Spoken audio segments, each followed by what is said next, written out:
La frase cayó en medio de la cena de Navidad, filosa y definitiva, como si la hubieran ensayado. Cállate, aquí no te toca opinar.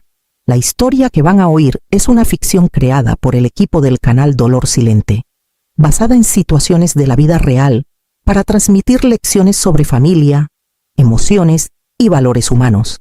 Todos los personajes y eventos son ilustrativos. Me llamo Renata Valdés, aunque todos me han dicho Rena desde que tengo memoria. Tengo 71 años, y esa noche, mi hija Valeria me soltó esas palabras cruzando la mesa de Navidad, delante de su esposo, su hija y la gente que ahora llamaba familia. Solo había hablado una vez, solo estaba diciendo, eso bastó. La voz de Valeria no tembló, no subió, cortó limpio el cuarto, segura y molesta, como si yo hubiera interrumpido algo importante en vez de simplemente existir ahí. Su esposo, Esteban, miró fijo su plato. Mi nieta, Daniela, se quedó congelada con el tenedor a medio camino a la boca. Nadie dijo mi nombre, nadie le pidió que parara. El silencio que siguió fue peor que las palabras. Sentí que la cara me ardía, no de coraje, sino con la comprensión lenta de que esto no era accidente, era permiso. Ya habían acordado, en silencio, que se me podía hablar así. No discutí, no expliqué. No recordé quién era ni lo que había hecho por ellos. Metí la mano al bolsillo del suéter. Mis dedos agarraron las llaves, frías y conocidas en la palma. Mis llaves, las que nunca había soltado, las que nadie me había pedido de vuelta. El sonido fue chiquito, apenas un tintineo de metal, pero fue lo más fuerte que oí esa noche. Me paré. Nadie se sorprendió. Nadie me pidió que me sentara. Valeria no volteó. Esteban no se movió. Daniela no me siguió. Agarré mi suéter, caminé a la puerta y salí de la casa sin decir más. Detrás, la mesa siguió llena, los platos calientes. La Navidad siguió sin mí. Afuera, el aire se sentía más firme, más callado. Apreté más las llaves mientras me alejaba, sabiendo ya que algo había cambiado y que no regresaría como había llegado. Manejé a casa en silencio, las palabras aún resonando, no fuertes ya, solo asentadas. Cuando abrí la puerta de mi departamento, el celular ya vibraba. Mamá, ¿a dónde te fuiste?, dijo el mensaje de voz de Valeria, tenso, controlado. Hiciste todo incómodo. No contesté. La verdad era más simple que cualquier explicación por teléfono. Nunca había regalado la casa. No del todo, no en papeles, ni siquiera cuando todos daban por hecho que sí. Hace años, cuando Valeria y Esteban apenas se casaban, me senté en una oficina chiquita frente a Elvira Montes, la abogada que manejaba mis papeles desde que mi esposo murió. Golpeó un plumón contra una carpeta y dijo: si transfieres la escritura ya, los impuestos no van a ser amables. Déjalo temporal, que se asienten. Lo revisamos después. Temporal se volvió cómodo. Cómodo se volvió invisible. Yo pagaba la hipoteca cada mes, 70,000 pesos, saliendo como reloj, seguro, predial, reparaciones. Cuando la caldera falló un invierno, la cuenta llegó a 250,000 pesos. La pagué sin mencionarlo. Cuando el techo necesitó arreglo, otros 400,000 siguieron. Nunca lo anuncié. Nunca pedí gracias. ¿Por qué no la pusiste a nuestro nombre nomás?, preguntó Valeria una vez, hace años, medio en broma. Lo arreglamos después, dije. Sonrió y cambió el tema. Nunca volvió a preguntar. Esa noche, el teléfono sonó otra vez. Esteban esta vez. Rena dijo, usando mi nombre con cuidado. No debiste irte así. No debí ser hablada así, respondí. Exhaló. Sabes que Valeria no lo dijo en serio. Lo dijo muy en serio, contesté, y colgué. Abrí el cajón donde guardaba mis documentos. Pilas ordenadas, estados de cuenta, recibos, copias de cheques, no porque esperara traición, porque así soy yo, cuidadosa, constante, responsable. La escritura estaba en una carpeta al fondo, mi nombre claro en la parte de arriba. Siempre había estado. Ellos vivían ahí, la decoraban, la llamaban hogar, pero ser dueña era otra cosa. Y eso era lo único que nunca había entregado. Yo creía que amor era quedarse más de lo debido, dar más de lo que pedían. Mi esposo, Tomás Valdés, murió cuando Valeria apenas salía de la universidad. Un momento era esposa con planes, y al siguiente viuda en un pasillo de hospital, cargando un suéter que nunca volvería a necesitar. Tomás apretó mi mano antes de que se lo llevaran y dijo: «Cuida que esté bien». Tomé esa frase y la convertí en contrato de por vida. Después del funeral, Valeria se regresó a casa un tiempo.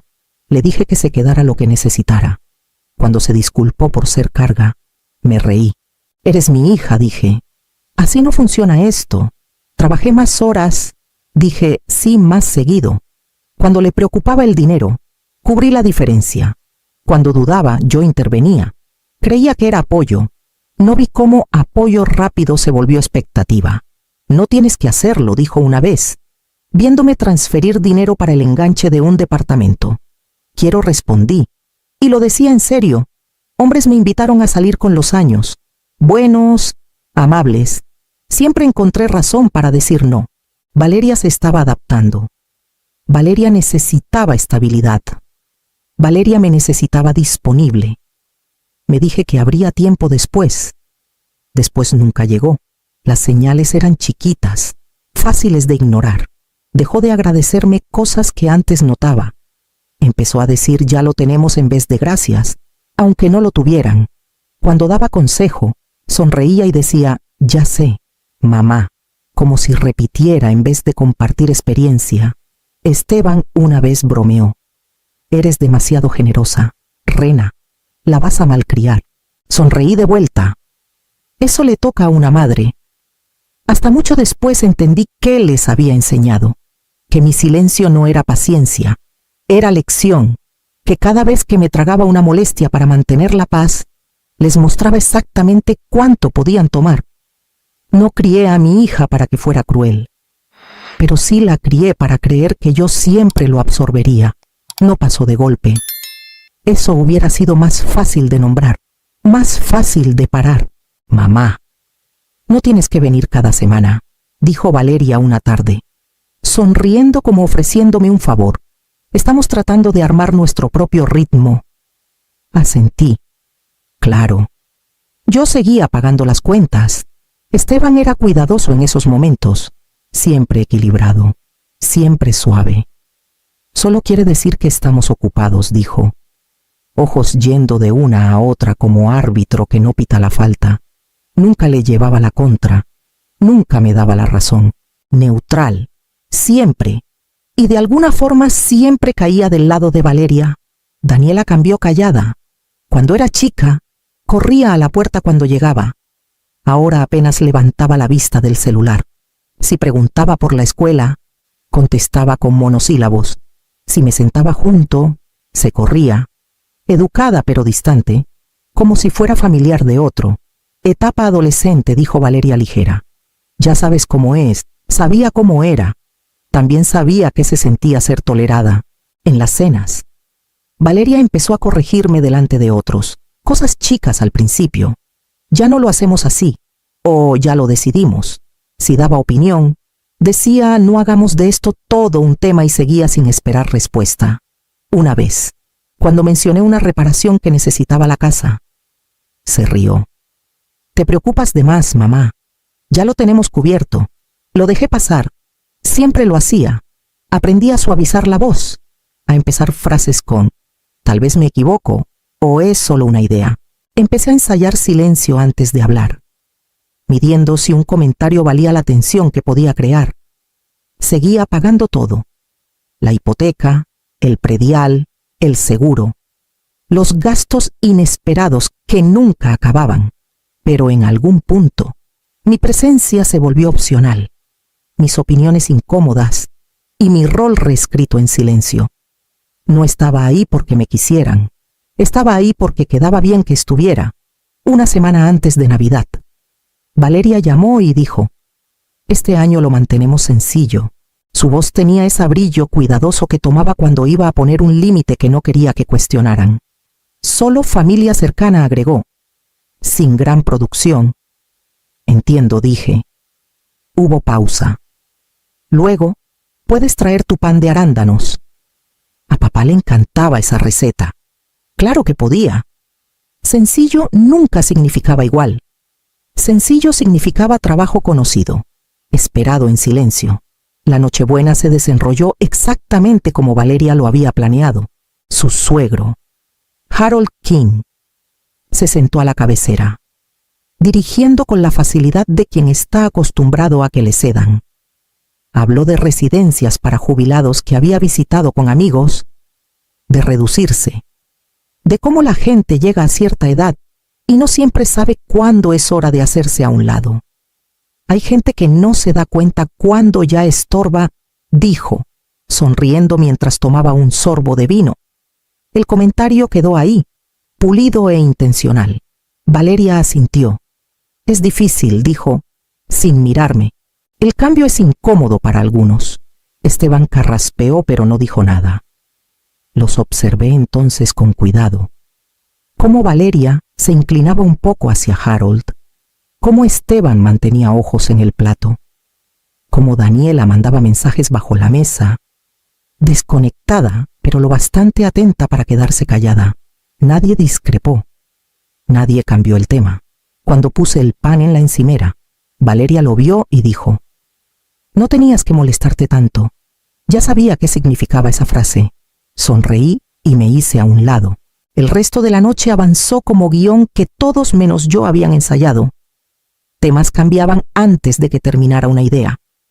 Decisiones se anunciaban en vez de discutirse. Risas pasaban a mi izquierda y derecha, rara vez incluyéndome, pero nunca abiertamente excluyéndome. Esa era la parte lista. No estaba ahí para ser oída. Estaba ahí para llenar una silla, completar el cuadro, probar que todo estaba bien. Cuando nos sentamos a cenar, entendí algo claro. Esto no era cena familiar, era arreglo, y mi rol ya estaba decidido. Aún oigo el momento exacto en que pasó. No porque fuera fuerte, sino porque fue limpio. Cállate, aquí no te toca opinar. Valeria no se veía enojada, se veía terminada, como si mi voz fuera una molestia que por fin decidió quitar. Abrí la boca una vez, luego la cerré, no porque no tuviera palabras, porque de repente entendí que las palabras ya no valían en esa mesa. Esteban se movió en la silla. Mejor comamos, dijo. El lenguaje universal para evitar... Harold tomó otro bocado. Ya pasando página, Daniela miró su celular como si nada de esto la tocara. Nadie dijo mi nombre. Algo en mí se asentó entonces. No se rompió, se asentó, como cuando una puerta se cierra porque la decisión ya está tomada. Metí mano al bolsillo del suéter y sentí el peso de mis llaves, sólidas, conocidas, mis llaves. Las rodeé con dedos, anclándome en algo real. Me voy, dije. Valeria no volteó. Está bien, respondió, despectiva, como si anunciara ida al baño. Me paré igual. La silla raspó suave el piso. Nadie reaccionó. Nadie me pidió sentarme. Nadie me siguió a la puerta. No corrí. No me disculpé. No me expliqué ni defendí mi presencia. Me puse el suéter, agarré la bolsa y salí igual que entré, callada, completa, sin permiso, afuera. El aire frío me pegó en la cara. Firme y honesto, me quedé un momento, llaves aún en mano, oyendo los sonidos apagados de la cena siguiendo detrás de la puerta, platos chocando, conversación retomando, Navidad avanzando como planeado.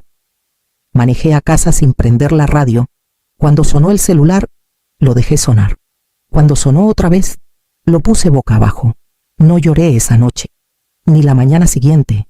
Lo que sentí no era duelo, era resolución. Había pasado años explicándome a gente que ya había decidido quién era yo. Esa noche decidí que ya no lo haría. La cajera del banco no preguntó por qué estaba ahí. Deslizó la charola por el mostrador y dijo: Caja de seguridad, señora Valdés, como quien ya sabe la respuesta, asentí.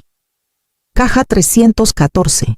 La llave se sentía más pesada de lo normal. No por emoción, por certeza. En el cuartito.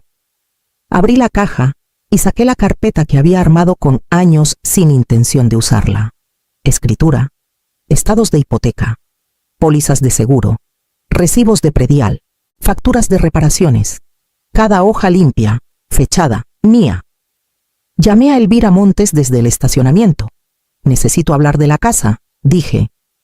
No me apuró. Pasa, respondió. Trae todo. Elvira extendió los documentos en su escritorio y leyó sin interrumpir. Cuando levantó vista, su voz era firme. Eres la única dueña, Rena. La escritura nunca se transfirió. Los pagos nunca pararon. No hay ambigüedad. No quiero pleito, dije. No necesitas uno, respondió. Tienes opciones. Las explicó claras. Sin drama legal, sin cejas alzadas, o pagan renta justa de mercado de ahora en adelante, o desocupan en 30 días. Esas eran las opciones. Nada personal. Nada dramático. ¿Se va a poner feo?, pregunté. Puede ponerse ruidoso, dijo Elvira. Pero la ley no cambia. Pensé en la voz de Valeria en la mesa. Calma, segura, definitiva. Pensé cuántas veces había suavizado la verdad para que todo quedara bien. Quiero el aviso, dije. Elvira asintió y empezó a redactar. 2 hojas, lenguaje claro, fechas escritas, sin espacio para interpretación. Cuando me pasó los papeles, no lo enmarcó como venganza. Esto no es castigo, dijo, es estructura. Firmé donde indicó. Manejando a casa, el celular se iluminó otra vez. Valeria, luego Esteban, los dejé sonar. No debía explicación a nadie antes de que estuvieran listos para oír hechos. La carpeta volvió a la caja, más delgada ahora, pero por fin haciendo el trabajo para el que siempre había estado. El papel no discute, no se disculpa, no alza la voz, solo avanza las cosas. El aviso salió un martes por la mañana, por correo certificado. Lo supe porque Elvira me llamó. Ya se envió, dijo. Tendrán que firmar de recibido. No lo van a leer. Respondí. Calló. Luego dijo. Seguramente tienes razón. Valeria firmó el sobre esa tarde. Supe después que lo hizo mientras hablaba por teléfono. Plumón ya moviéndose. Atención en otro lado. No lo abrió de inmediato. Lo puso en la encimera con el resto del correo. Segura de que no era nada que tuviera que atender. La primera llamada llegó la mañana siguiente. Mamá dijo. Valeria, voz tensa de molestia. ¿Por qué me llegó una carta de un despacho de abogados? No contesté. La segunda fue Esteban. Rena dijo. Y por primera vez en años sonaba nervioso. Tenemos que hablar. Lo dejé en buzón. Al mediodía, los mensajes se apilaron. Confusión. Rápido dio paso a enojo. Esto es ridículo, disparó Valeria en uno. Estás exagerando. Luego regateo. Sentémonos a hablar como adultos, dijo Esteban en otro. Lo aclaramos. Esa noche, Valeria por fin leyó el aviso. El celular sonó otra vez. Contesté esa. ¿Qué es esto?, exigió. Dice que tenemos 30 días. Sí, dije. No puedes hablar en serio. Sí hablo. No lo harías, dijo. Certeza rompiéndose en los bordes. Solo quieres asustarnos. Esperé que terminara. Si tienes preguntas, dije, tranquila. Habla con mi abogada. ¿Eso es todo?, preguntó, incrédula. Ni siquiera te explicas. Ya lo hice, respondí y colgué. Las llamadas siguieron. Esteban primero, voz subiendo, luego bajando. No podemos pagarlo, admitió. Ni la renta, ni mudarnos, lo sabes. Valeria intentó después, más calmada. Podemos arreglar algo, dijo. ¿No esperas de verdad que nos vayamos? No respondí. Al tercer día, el tono cambió. Pánico se coló donde vivía la seguridad. Habían dado por hecho que cedería. Me disculparía, suavizaría como siempre. Habían confundido mi silencio con duda. Dejé que el teléfono sonara hasta que dejó de iluminar mi encimera. Por primera vez. Ellos sentían presión en vez de ejercerla. Valeria llegó a mi puerta 3 días después de abrir el aviso. No tocó como antes. Esta vez fue cuidadoso, medido. Lo siento, dijo apenas abrí. No debía hablarte así. Se quedó esperando, como si las palabras solas debieran cambiar el aire entre nosotras. Estaba molesta. Siguió. Todo se sentía demasiado. Navidad fue estresante. ¿Sabes cómo se pone? Escuché sin interrumpir. Detrás. Esteban se quedó unos pasos atrás, manos en bolsillos. Avanzó cuando el silencio se estiró. Esto no tiene que volverse más grande, dijo suave. Las familias pelean, se dicen cosas, no necesitamos abogados. Ya es más grande, respondí. La expresión de Valeria se tensó. Entonces, ¿de verdad vas a hacer esto? Ya lo hice. Suspiró. Frustrada ahora. Siempre nos has ayudado. Eso no ha cambiado. Sí cambió, dije. Esteban intentó otra vez. Piensa en Daniela. Es su casa, su escuela, sus amigos. Como invocada por su nombre, sonó mi celular en la mano. Miré la pantalla antes de contestar. La voz de Daniela era delgada, ya quebrándose. Papá dice que tal vez nos mudamos. Es cierto, cerré ojos un momento. Tus papás están resolviendo, dije.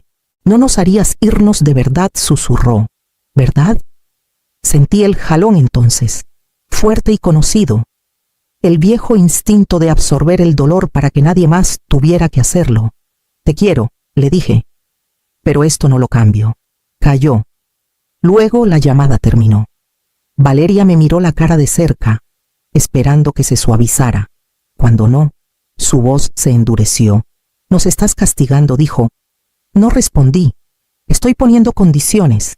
Sacudió cabeza. Después de todo lo que hemos pasado. ¿Eliges esto? Elegí esto cuando me mandaron callar, dije. Solo no lo dije en voz alta.